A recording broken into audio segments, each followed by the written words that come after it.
क्या आपने कभी महसूस किया है कि जितना ज़्यादा हम कुछ हासिल करने की कोशिश करते हैं, वो उतना ही हमसे दूर चला जाता है? कभी हम चाहते हैं कि कोई हमें पसंद करे, तो हम कोशिश करते हैं, दिखावा करते हैं, बोलते हैं, मुस्कुराते हैं, लेकिन अंत में बस थक जाते हैं। या फिर हम किसी काम को इतने बार रट लेते हैं कि वो हमारी आदत बन जाता है, लेकिन जब समय आता है तो सब कुछ जैसे दिमाग से गायब हो जाता है। लाओ त्से ने इसे बहुत पहले समझ लिया था। The harder you try, the harder it becomes. ये कहानी है एक ऐसी कला की जहां कुछ ना करना ही सबसे बड़ा करना होता है, जहां बहाव के साथ चलना जीतने से ज्यादा शक्तिशाली होता है, जहां निष्क्रियता में भी सक्रियता होती है। अब आइए समझते हैं ताओ का ये पहला सिद्धांत गहराई से। जो लोग उंगलियों के बल खड़े होते हैं, वे कभी स्थिर नहीं खड़े हो सकते। लाओ त्सु ये नहीं कह रहे कि प्रयास बुरा है, वो ये कह रहे हैं कि प्रयास के पीछे जो अधीरता है, वो हमारा सबसे बड़ा शत्रु है। हम अक्सर जल्दी करने की कोशिश करते हैं, हम सब कुछ अभी और यहीं पाना चाहते हैं। लेकिन ताओ कहता है कि प्राकृतिक मार्ग में कोई जल्दी नहीं होती, फिर भी सब कुछ पूर्ण होता है। कोई फूल जबरदस्ती नहीं खिलता, नदियां कभी जल्दी में नहीं बहती, फिर भी समुद्र तक पहुंच जाती हैं। सूर्य कभी भागता नहीं, लेकिन हर दिन उदय होता है। फिर हम इंसानों को इतनी बेचैनी क्यों है? ताओवादियों ने देखा कि मनुष्य बार बार प्रकृति के विपरीत जाता है। वो चीजों को जबरन बदलना चाहता है और इस प्रयास में खुद को ही खो देता है। जैसे ही तुम जबरदस्ती करने लगते हो, तुम्हारी ऊर्जा संघर्ष में लग जाती है और तुम बहाव को खो बैठते हो। हम चाहते हैं कि दुनिया बदले, लेकिन जब हम उसे बदलते हैं तो कई नई समस्याएं पैदा कर देते हैं। हम चाहते हैं कि कोई हमें देखे, लेकिन जितनी कोशिश करते हैं उतना ही नकली लगने लगते हैं। तब लाओ त्सु कहते हैं, it is not the world that needs fixing, it is your inner effort that needs softening. कभी आपने सोचा है कि हमारी सबसे बड़ी समस्याएं तब पैदा होती हैं जब हम अपनी ही बुद्धिमानी में खो जाते हैं, जब हम हर चीज को सोच सोच कर, जांच कर, नाप तौल कर करने लगते हैं, तो हम जीवन के प्राकृतिक बहाव से दूर हो जाते हैं। लाओ त्सु, एक जिज्ञासु और रहस्यमयी ताओ ऋषि, यही बात हमें सिखाते हैं। उन्होंने देखा कि मनुष्य अक्सर अपने लक्ष्य तक पहुंचने की जल्दबाजी में इतना कुछ करने लगता है कि वो अपने ही रास्ते में बाधा बन जाता है। इंसान जितना ज्यादा तैरने की कोशिश करता है, उतना ही वो डूबने लगता है। लाओ त्सु कहते हैं कि क्या होगा अगर हम कोशिश करना ही छोड़ दें? नहीं, इसका मतलब आलसी होना नहीं है। इसका अर्थ है प्रयास का वो तरीका खोजना जो बहाव के अनुकूल हो, जहां चीजें जबरदस्ती नहीं बल्कि प्राकृतिक रूप से घटें। कौन थे लाओ त्सु? अब दिलचस्प बात यह है कि इतिहास में लाओ त्सु का कोई ठोस प्रमाण नहीं है। उनकी जीवन कथा पूरी तरह रहस्य में डूबी हुई है, लेकिन यह भी ताओ की तरह ही है। ताओ को देखा नहीं जा सकता, लेकिन अनुभव किया जा सकता है। वैसे ही लाओ त्सु पर समझा नहीं जा सकता, लेकिन उनकी उपस्थिति हर शब्द में महसूस होती है। मान्यता है कि लाओ त्सु 5वीं या 6ठी शताब्दी ईसा पूर्व में हुए, जो कन्फ्यूशियस के समकालीन थे। और उन्होंने जो ग्रंथ हमें सौंपा, टाओ ते चिंग, वो आज भी पूरी दुनिया के दार्शनिकों, साधकों और रचनाकारों के लिए एक अमूल्य मार्गदर्शक है। टाओ ते चिंग कोई सामान्य किताब नहीं है, ये तो एक दर्पण है जिसमें आप अपने भीतर के सत्य को देख सकते हैं। इस ग्रंथ में सिर्फ शब्द नहीं, शून्यता भी है। हर वाक्य के बीच एक मौन है जो कहता है कि सबसे महान सत्य शब्दों से परे होता है। लाओ त्सु हमें ये नहीं सिखाते कि कैसे दुनिया को बदलें, बल्कि ये सिखाते हैं कि कैसे खुद को इतना शांत करें कि प्रकृति अपने आप हमारे माध्यम से कार्य करने लगे। करने के स्थान पर होने की कला, बनाने के बजाय बनने का विज्ञान। ताओ ते चिंग के लेखक लाओ त्सु के अस्तित्व पर आज भी विद्वानों में मतभेद है। कोई कहता है वो एक साधु थे, कोई कहता है वो एक मिथक है। लेकिन एक बात निर्विवाद है कि लाओ त्सु के विचारों ने आज भी पूरी मानवता को प्रभावित कर रखा है। ताओ ते चिंग विश्व साहित्य के सबसे अधिक अनुदित ग्रंथों में से एक है।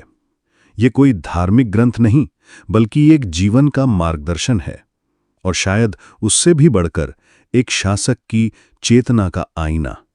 ऐसा माना जाता है कि लाओ त्सु ने ताओ ते चिंग को एक राजा या शासक के लिए लिखा था, लेकिन इसमें केवल राजनीति की बातें नहीं हैं। ये एक शासक को सिखाता है कि कैसे अपनी सत्ता छोड़कर लोगों को अपने आप जीने देना ही असली नेतृत्व होता है। जो शासन नहीं करता वही सर्वोत्तम शासन करता है। लाओ त्सु कहते हैं, जिसे तुम कंट्रोल करना चाहते हो वो तुमसे दूर हो जाएगा, जिस पर तुम भरोसा करते हो वो खुद ब खुद खिल उठेगा। नेतृत्व सिर्फ आदेश देना नहीं है, बल्कि लोगों की स्वायत्तता में भरोसा करना है। लाओ त्सु की ये नीति सिर्फ राजाओं के लिए नहीं, बल्कि हर व्यक्ति के लिए है जो अपने जीवन का नेता बनना चाहता है। ग्रंथ बार बार कहता है कि अति विनाशकारी होती है। जहां अधिक नियंत्रण होता है वहां विद्रोह पनपता है। जहां अधिक दिखावा होता है वहां विनम्रता मर जाती है। लाओ त्सु हमें संतुलन का मूल्य सिखाते हैं। अहंकार तुम्हें ऊंचा दिखाता है, लेकिन विनम्रता तुम्हें ऊंचा बनाती है। अब आइए उस प्रसिद्ध वाक्य पर ध्यान दें कि जो कठोर हैं वे मृत्यु के शिष्य हैं, और जो कोमल व लचीले हैं वे जीवन के शिष्य हैं। यह सिर्फ एक सुंदर काव्य नहीं है, यह जीवन का शाश्वत नियम है। जो पेड़ सबसे कठोर होता है तूफान उसे उखाड़ लेता है, लेकिन जो पेड़ लचकदार होता है वो हवा में झुककर बच जाता है। यह सिखाता है कि जीवन में कठोर बनना ताकत नहीं है। वास्तविक शक्ति तो झुकने में, स्वीकारने में और बहने में है। लाओ त्सु के हर विचार के केंद्र में है दाओ, एक रहस्यमय, अदृश्य लेकिन सर्वव्यापक ऊर्जा। दाओ को आप ईश्वर कह सकते हैं, प्रकृति की चेतना कह सकते हैं, या फिर सिर्फ मार्ग। दाओ कुछ नहीं करता, फिर भी सब कुछ उसी से होता है। दाओ बहता है, रोकता नहीं। दाओ मार्ग है, मंजिल नहीं। अब प्रश्न उठता है, दाओ आखिर है क्या? लाओ त्सु बड़ी सादगी से कहते हैं, दाओ जिसे शब्दों में बताया जा सके वो सच्चा दाओ नहीं है। जिसे नाम दिया जा सके वो शाश्वत नाम नहीं हो सकता। ये ताओ ते चिंग की पहली ही पंक्ति है, और ये अपने आप में एक क्रांति है। ये हमें बताता है कि ताओ को समझा नहीं जा सकता, केवल जिया जा सकता है। जैसे प्रेम को आप शब्दों में बांध नहीं सकते, जैसे मंगीत को आप पूरी तरह लिख नहीं सकते, वैसे ही दाओ को आप पकड़ नहीं सकते। वो फिसलता है, वो बहता है, वो बोलता नहीं, फिर भी सब कुछ कह देता है। लाओ त्सु समझाते हैं कि हमारी बुद्धि, हमारी इंद्रियां, हमारी सोच सब सीमित है और ताओ अनंत है। तो कोई भी परिभाषा, कोई भी दृष्टिकोण ताओ को पूर्ण रूप से पकड़ नहीं सकता। ताओ को जाना नहीं जाता, ताओ के साथ बहा जाता है। ताओ वो अदृश्य शक्ति जो सृष्टि को चलाती है। ताओ कोई देवी देवता नहीं है, वो कोई शख्स नहीं है, वो कोई ऑब्जेक्ट नहीं है। ताओ एक चेतना है जो हर कण में है। वही हवा को चलाती है, वही बीज को वृक्ष बनाती है, वही प्रेम में मौन रचती है, वही मृत्यु को भी सजीव बनाती है। ताओ कुछ नहीं करता, लेकिन सब कुछ घटता उसी से है। वो कभी जल्दी में नहीं होता, लेकिन हर कार्य पूर्ण करता है। ताओ इज एफर्टलेस परफेक्शन। एक ताओवादी साधक का अंतिम लक्ष्य यह नहीं है कि वो ताओ को समझे, बल्कि यह है कि वो ताओ के साथ जुड़ जाए। अब यहां आता है ताओइज्म का सबसे रहस्यमय लेकिन शक्तिशाली सिद्धांत, वूवी, यानी एफर्टलेस एक्शन, या अकर्म के द्वारा कर्म। ये सुनने में विरोधाभास जैसा लगता है, कुछ न करना लेकिन फिर भी सब कुछ हो जाना। परंतु लाओ त्सु कहते हैं, निष्क्रियता कभी कभी सबसे गहन सक्रियता होती है। नॉन एक्शन का अर्थ आलस्य नहीं है, बल्कि अहंकार रहित, जबरदस्ती रहित कर्म है। जब आप किसी विचार पर अटकते नहीं, लेकिन उत्तर खुद आ जाए। जब आप किसी को प्रभावित करने की कोशिश ना करें, फिर भी वो आपसे आकर्षित हो जाए। जब आप कुछ बनाने की जल्दी ना करें और फिर भी वे धीरे धीरे स्वाभाविक रूप से बन जाए, ये है वू वे, ताओ के साथ बहने की अवस्था। अब सवाल उठता है कि अगर हम कुछ ना करें तो फिर जीवन में चीजें कैसे घटेंगी? लाओ त्ज़ु मुस्कुराते हुए कहते हैं, जो कुछ नहीं करता वही सब कुछ घटने देता है। ताओइज्म में इस विरोधाभास को कहा जाता है वू वे। ये चीनी भाषा में गहन सिद्धांत है जिसका शाब्दिक अर्थ है ना क्रिया, सहज क्रिया या निष्क्रियता के माध्यम से सक्रियता। वू वे की 3 परतें होती हैं। पहली, शारीरिक वू वे, जहां शरीर जबरदस्ती नहीं करता, वह बहता है। दूसरी, मानसिक वू वे, जहां सोच रोकी नहीं जाती बल्कि देखी जाती है।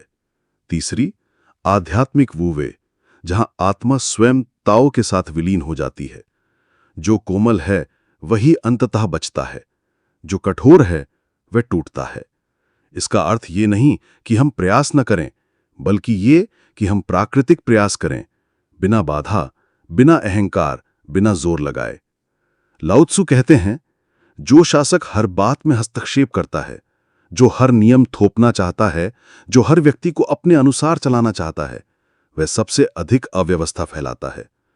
ताओ के अनुसार सबसे महान नेता वही है जो देखता है, समझता है, लेकिन तब तक हस्तक्षेप नहीं करता जब तक जरूरत ना हो।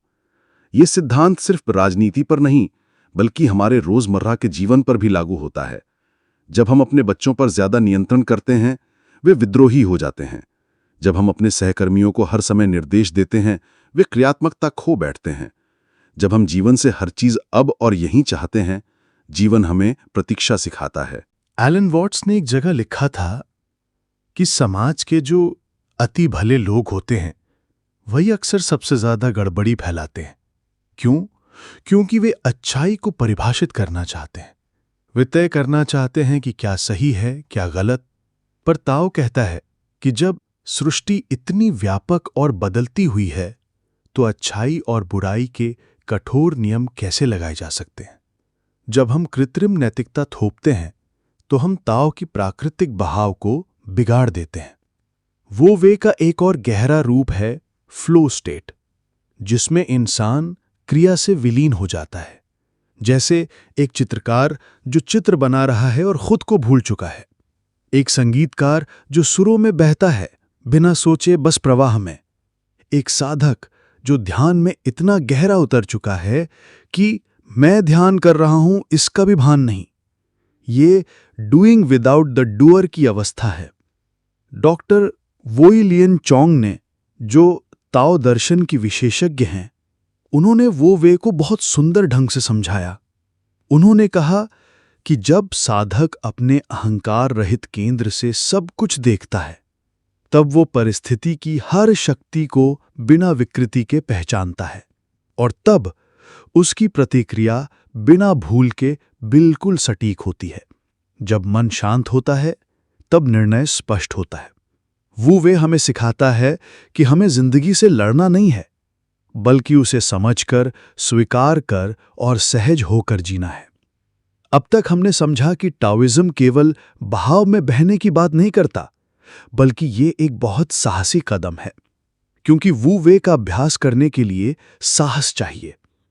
हमें अपने बौद्धिक बोझ को छोड़ना होता है, अपने बनाए हुए विचारों, परिभाषाओं और अच्छे बुरे के खांचों से बाहर निकलना होता है। हमें वही बनना होता है जिसे लाओ त्ज़ु ने कहा अनकार्व्ड ब्लॉक, एक अपरिभाषित, सरल, मौलिक सत्ता। जब हम अनकार्व्ड ब्लॉक बनते हैं, तब हम हर क्षण में पूरी तरह मौजूद होते हैं।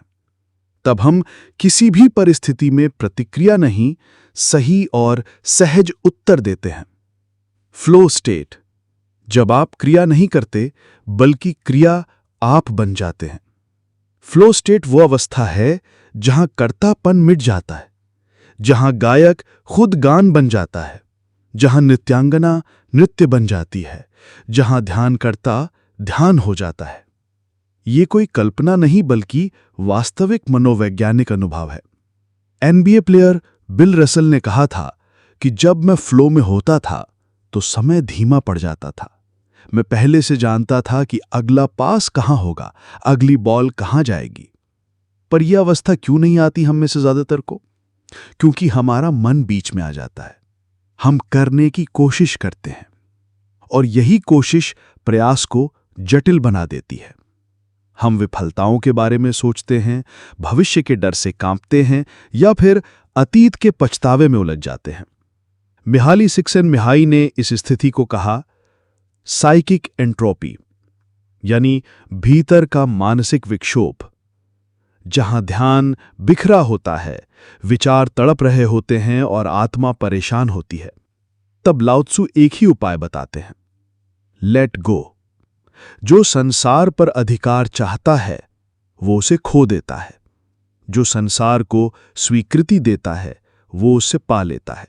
संसार एक पवित्र पात्र है, उसे जबरदस्ती से नहीं संभाला जा सकता।